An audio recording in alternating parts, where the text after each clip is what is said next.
asalaamaaleykum wa rahmatullah ñu ngi leen di nuyu di leen jox seen wàccuwaay di leen dalal jàmm ci seen émission Riiru Jamono di leen sant aussi si fidélité bi ngeen xamante ni vous faites preuve de ça parce que gis nañu que vraiment macha allah émission bi ñu ngi koy suivre et puis aussi interaction yi bëri lool macha allah di leen ci sant bu baax a baax. tey nag ñuy ñëw si benn partie émission boo bi nga xamante ni en fait tey dama ko bëgg jagleel si sujet boo xamante ni personnellement man ça me tient à cœur parce que dinaa si jël sama exemple si yenn partie yi parce que li tax tey sax inspiration sujet bi mu dugg ma mooy damay jëflante bu bëri ak ay nit dans le cadre de benn formation bu may def bu tudd Femme Équilibre maanaam formation la ci fiqh malikite et formation bi di ko def en ligne et tout et en fait ça me donne la possibilité di jëflante ak ay jigéen yu machallah yu bëri et si jàngale bi et tout li ñu naan da ngay jàngale mais tamit da ngay jàng lu bëri ci nit ñi et plus loolu noonu dajale ak man personnellement il y a à peu près 2 semaines à peu près un peu plus de 2 semaines et demie mu am si benn jotaay bu ma nekkoon am kenn ku ma fekk ma toog ci mbooloo mu ñëw daal di xool rek daane ma laay ñuy fàttaliku jamono ci biir fàttaliku jamono boobu muy fàttaliku instant yi nga xamante ni man muurooguma woon donc tey nag suñu sujet bi muy lan muy le rapport maanaam bi nit ñi am par rapport ak góor ak jigéen yi nga xamante ni dañuy jékki-jékki ci seen vie basculer changer ñu am beneen yoonu cheminement spirituel tey si loolu laa bëgg ñu waxtaan maanaam li ma bëgg ñu waxtaan tey mooy cette difficulté là bi sénégalais am parce que man personnellement damaa seetlu ne que ci sénégalais la dëkk bi ma nekk xam nañ ma fi man personnellement avant may muuru xam nañ ma fi bi may jàng tubaab ba am sama bac plus 5 genre niveau MBA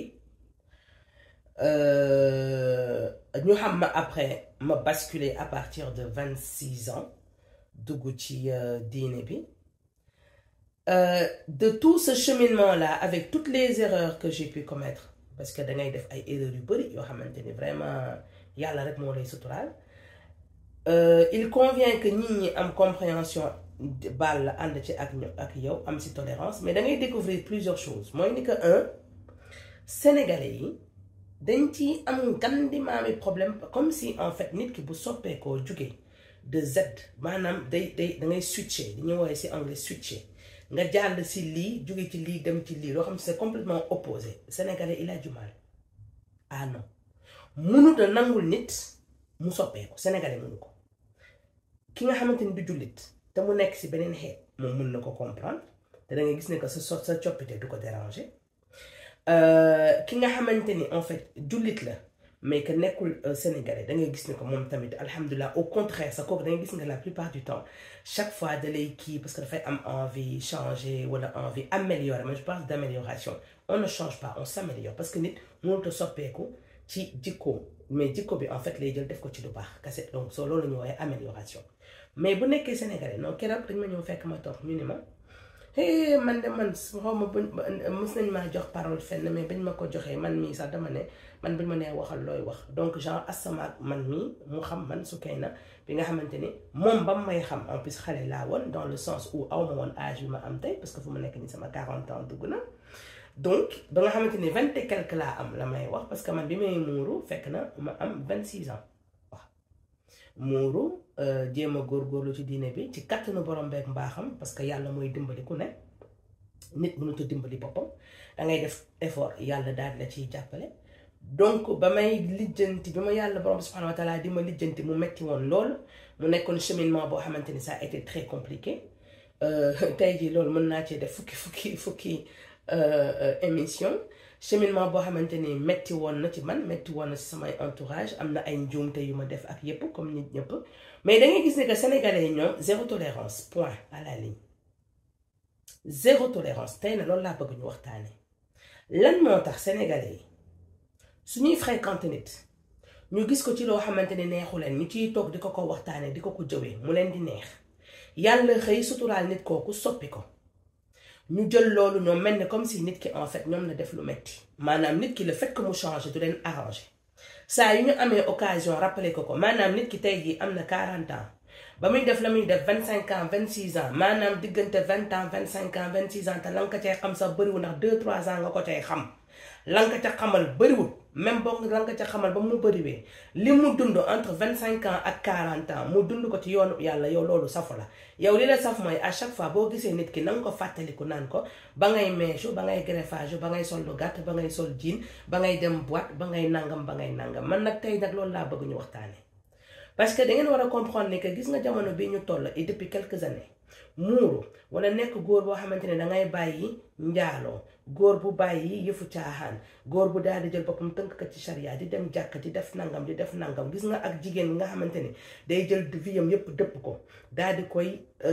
dindi lu bon bàyyi def lu bon di jéem a teg boppam ci yoonu charia ànd teeg njuumte ndax nit ki dina ànd ak njuumte te dañ ne la bàkkaar keneen ku dul yonent da koy def ku nekkul yonent di nga bàkkaar donc su tax sénégalais moom soo muuroo wala nga ne dangay nekk si dina nekk góor yi waratoo amatoo droit bàkkaar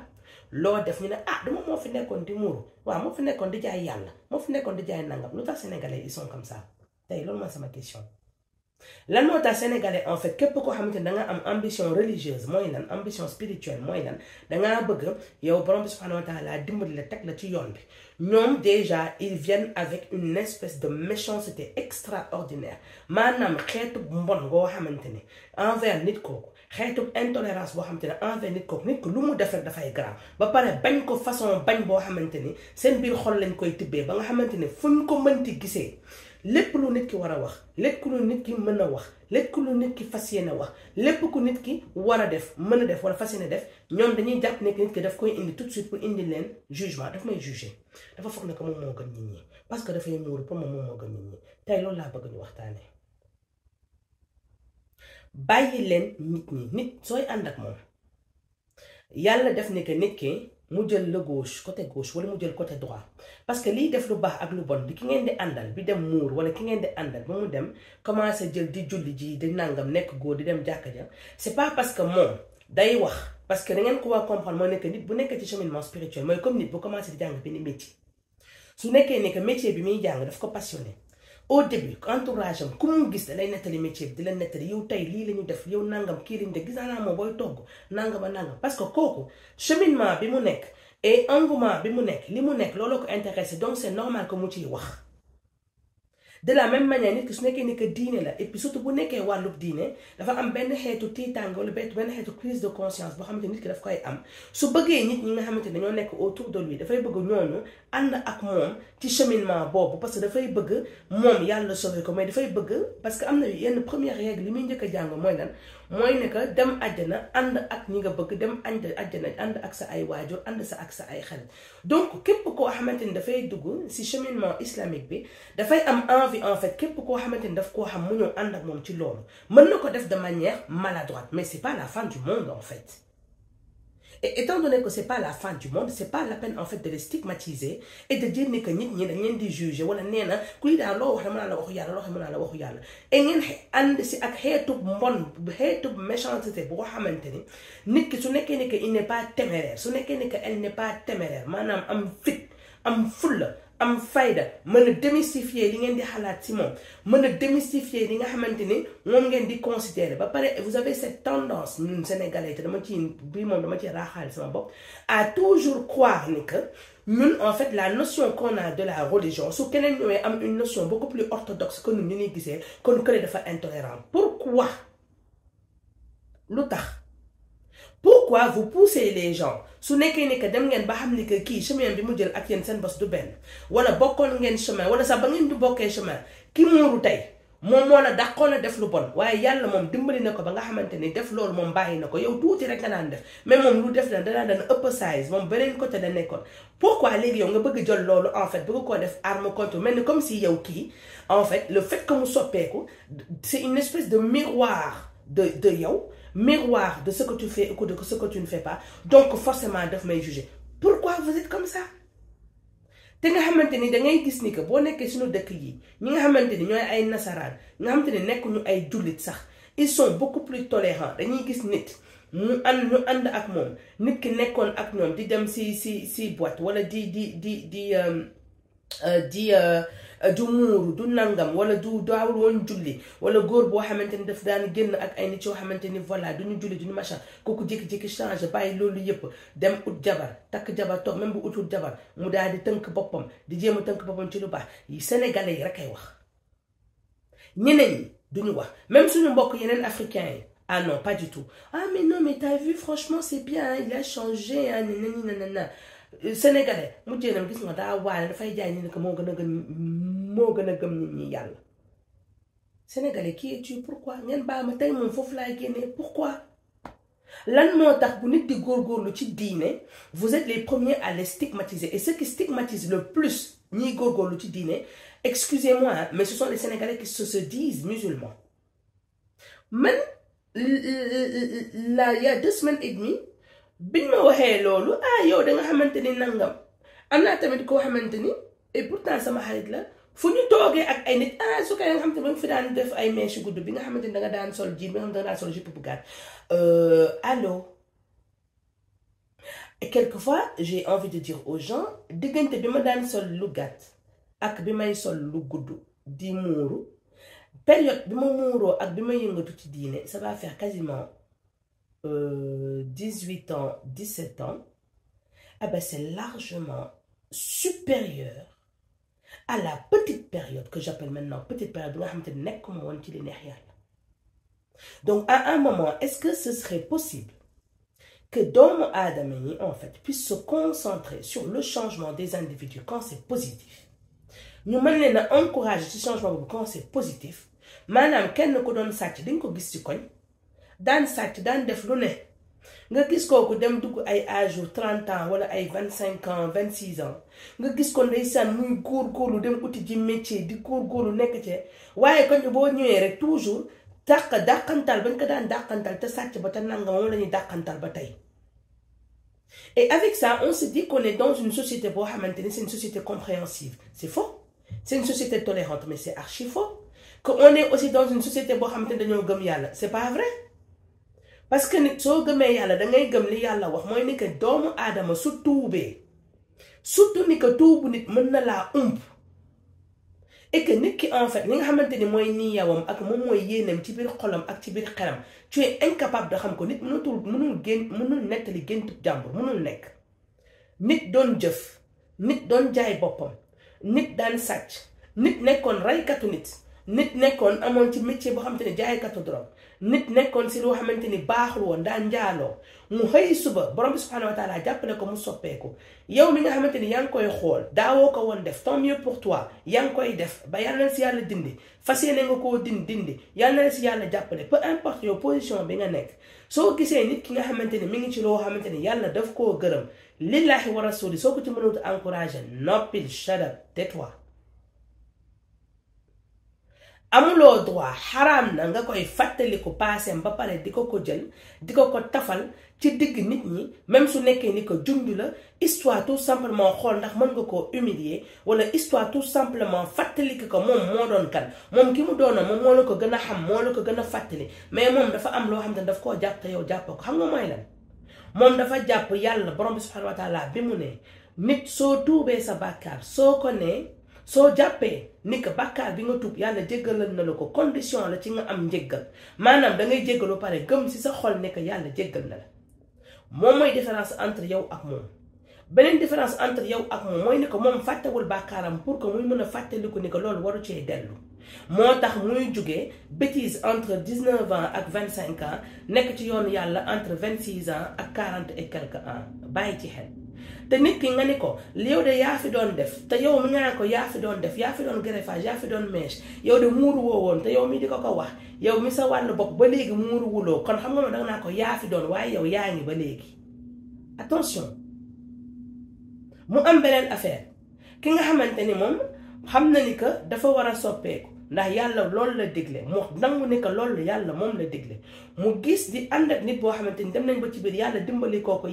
dimbali kooko pay di ko guider parce que borom subhanahu wa ta'ala moo ne moom il guide qui il veut kooku daal di jël yoon bi commencé tegu ci yoon bi nit ki moom daal di déclarer que les guerres tout simplement parce que dafa toog ba xool daan ne que étant donné ni que dafa nekk si yoon boo xamante ne c'est hyper orthodoxe donc ça veut dire ni que par conclusion moom dafay am jugement envers man ma personne mi nga xamante ni je ne suis pas orthodoxe je n'ai pas l'intention d'être orthodoxe te fas yéenewuma orthodoxe ba keroog may dee léegi moom ba tey kenn waxu la de wala yenn saa yi ci ay quiproquo ay joxe loxo nit ki du joxe loxo góor kii du joxe loxo jigéen yow nga ne forcément le fait que joxuñu loxo sa benn mbokk wala sa benn nangam c'est destiné à ta personne alors que kii dafay jéem a topp yoonu yàlla comme ki nga xamante ne dangay teg lekk moom xiifagul mën ngeen lekk ndoo wala affaire bi mën ngeen ko xaar donte ni ko xadis bi nee na su nekkee ni que lekk dafa tegu nit ñi xiif dañu pour mu mën a lekk ak dalub xel su ko defee après ñu daal di julli vu que yenn saa waxtu julli bi surtout bu nekkee ni que tisbaar la dafay gën a yaatu muxtaaru tisbaar bi sauf bu nekkee tàkkusaan même bu yaatoo julli tàkkusaan yéexal ko baaxul ndax xam nañ ni que dafay effacer ay jëf ci yenn borom xam-xam yi ko wax bref ñu teg añ bi tisbaar bi yaatu na certes mais nit ki il préfère juste julli avant parce que loolu gën a dal xelam dangaa soof dangaa nangam danga lii danga laa ba pare xoolal expérience dañ koy extrapoler dem ba yàq yenn xeetu diggante yi am na beneen tam bu garaaw mooy bi nga xamante ni tout le monde est ami dans le groupe mais ki nga xamante ni moom yàlla da koo nattu yenn saa yi sax nattu la de daal di koy seppi ci groupe bi am benn ambition religieuse ou ambition spirituelle bu mu def ci moom du metti parce que loolu c'est toujours accompagné ak ñàkk c'est toujours accompagné ak une incompréhension des gens autour de soi et puis c'est toujours accompagné par de la maladresse au début nit ki dafay maladroit yenn yi ni mu koy waxee yenn yi ni mu koy defee donc ñëpp a koy stigmatiser di xaar et tout le monde attend à ce qu'il dilue qu'il mette de l'eau dans son vin pour ne pas dire mettre de l'eau dans son bissap pour mettre les choses dans leur contexte religieux day exagéré ñëpp jéppi ko yenn saa yi ñu koy def yu sew maanaam ci digg penc dañ koy teg de côté yenn saa yi ñu boole ko ci yenn mais yenn saa yi kenn du ko ci boole loolu en fait benn xeetu kii la en fait naka lañ koy waxee benn xeetu genre comme ñoom dañ koy yar quoi genre boo bëggee bokk ci ñun comme ni nga bokkoon ci ñun comme avant yow dangay dox ci ñun li ñuy dox maanaam ñoom dañuy am un pied dedans et un pied dehors léegi yow dangaa war a sa pied deux pieds dedans yële dangay waxuñu da nga teggi ñaari na parce que par contre seen naafeq fa lay àgg dangay teggi benn tànk bi nga indi ko ci ñun li ñu ko teg après beneen tànk bi nga teg ko fële l'orthodoxie bi ngay demee da leen di déranger et pourtant orthodoxie bi ngay demee suñ la bàyyi woon yow ci ni ngay demee continuer di ànd yow kenn posé wu la question mais dangay gis ni que bu situation taxawee yow la ñuy ñëw naan la yow lii yow yàlla si yàlla wax ba nga tontu njëlu affaire bi wëlbati la ko ne la ko paa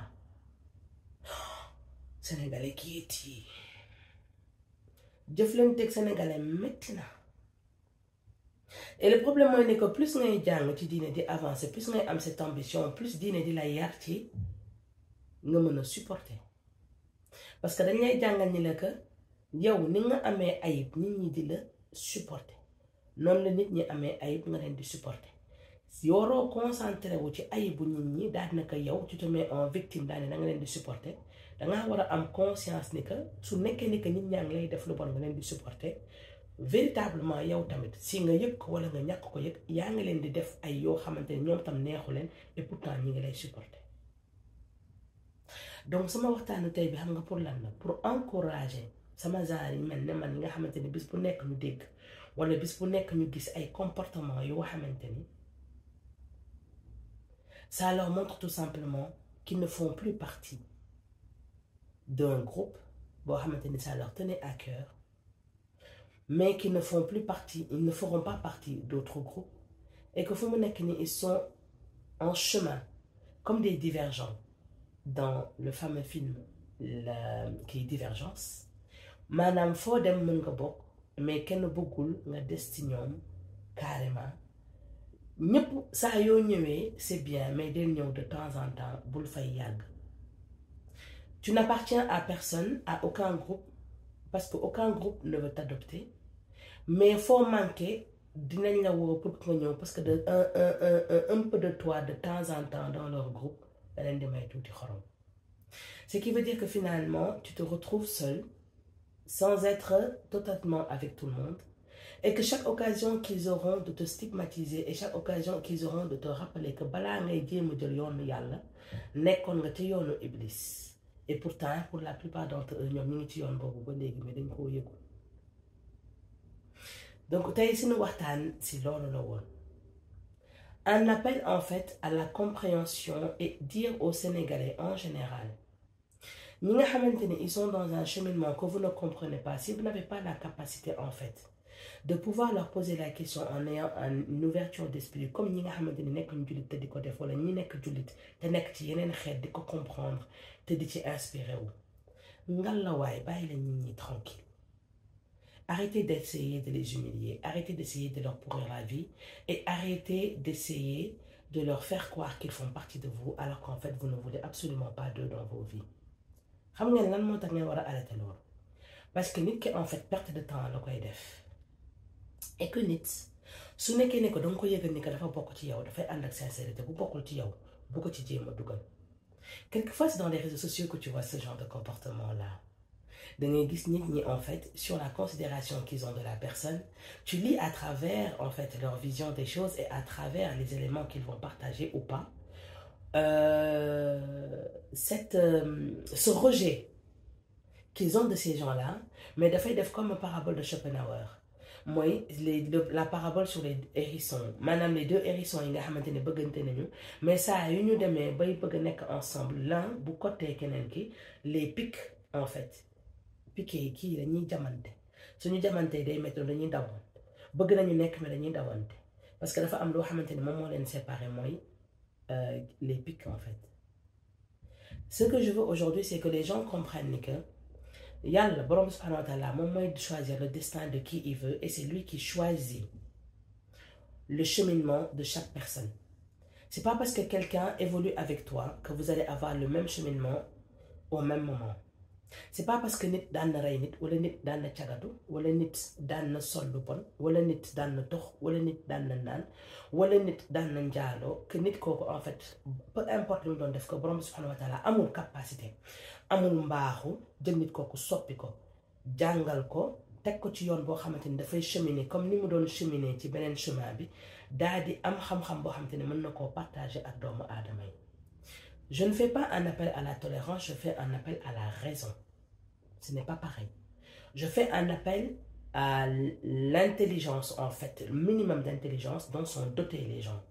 Qu'ils arrêtent en fait de vouloir humilier les gens autour d'eux, tout simplement parce qu'ils n'ont pas la même manière de voir les choses que nous. Et qu'ils arrêtent tout simplement de dire nit ki yow yaa fi doon def lii alors que yaa fi doon def li neewoo ko yaa fi def lii te yow mi sa wàll bopp nga yàgg di ko def ba pare continuer di ko def nga am honnêteté wu reconnaître ni que au moins kii ba mu daan def yàlla génnee na ko ci et que yow mi nga xamante ni génn goo ci yow yaa ëpp problème ñëpp nga concentré wu ci naka ngay génne ci li nga nekk moo gën ngay xool kële ci lan la ne pour bëgg ko ci décourager pour que mu génn ci. Benen bi mooy ni que ce n'est pas parce que vous décidez à l'unanimité de mettre des gens de côté et que vous décidez à l'unanimité de stigmatiser ces gens-là que ces gens-là seront stigmatisables. Et que ki nga xamante ne moom tam dañ koo stigmatiser qu'il ne se concentre pas si ñi ko stigmatiser mais qu'il se rende compte que yàlla si boppam moom moo ko teg ci yoon boo xamante ni dina bëri noonu et que noonu yëpp benn dénominateur commun la ñuy am mooy Iblis. te Iblis en fait en tout état de cause et en fin de compte moom mooy nekk le seul contre qui nit kooku moom la war a xeex mais du contre yeneen nit ñi mu garder moom tamit ci xelam ni que ñeneen ñi nga xamante ni foofu la ñu toll ak moom c'est que foofu rek seen xel foo toll foofu et que yàlla mën na xewale ñooñu tamit ñu dem ba dab ko ci cheminement ba raw ko ci cheminement ba dem sax ba nekk kilifaam ci cheminement. mu may indi pour finir ma nettali leen benn xisa dafa am benn borom xam-xam boo xamante ni bi muy jàng xam-xam na bokkul ak njub am na ñoo xamante ni dañuy jub waaye duñu am xam-xam am na ñoo xamante ni duñu jub duñu am xam-xam am na ñoo xamante ni duñu jub te dañuy am xam-xam borom xam-xam boo xamante ni nitu yàlla la dafa jub mais xam-xam ma ngi koy jàng diggante 40 ans ak 60 ans diggante 40 ans ak 60 ans la jàng nekk taalibe ci xam-xam et diggante 60 ans ak 80 ans si la nekk sëriñ ci li muy jàngale maanaam mu nekk fuqaha léegi nag dangeen a war a xam yéen li ñuy wax ci tubaab il faut savoir raison garder si vous ne pouvez pas ànd ak koo xamante ni dafa nekk ci cheminement spirituel baleen ko tranquille moom yàlla dina ko indi ñeneen ñu mën a àndal ki nga xamante ni nag yow xam nga ni que soo àndee ak kii nekk cheminement spirituel mën na laa dimbali gindi la si kàttanu yàlla ak mbaaxam su ko yàlla tuddee ak moom ci la peur yi mu am te xam ne ko ñun ku ci ne loo mënti am ci xam-xam dangay am matul sax toq ndox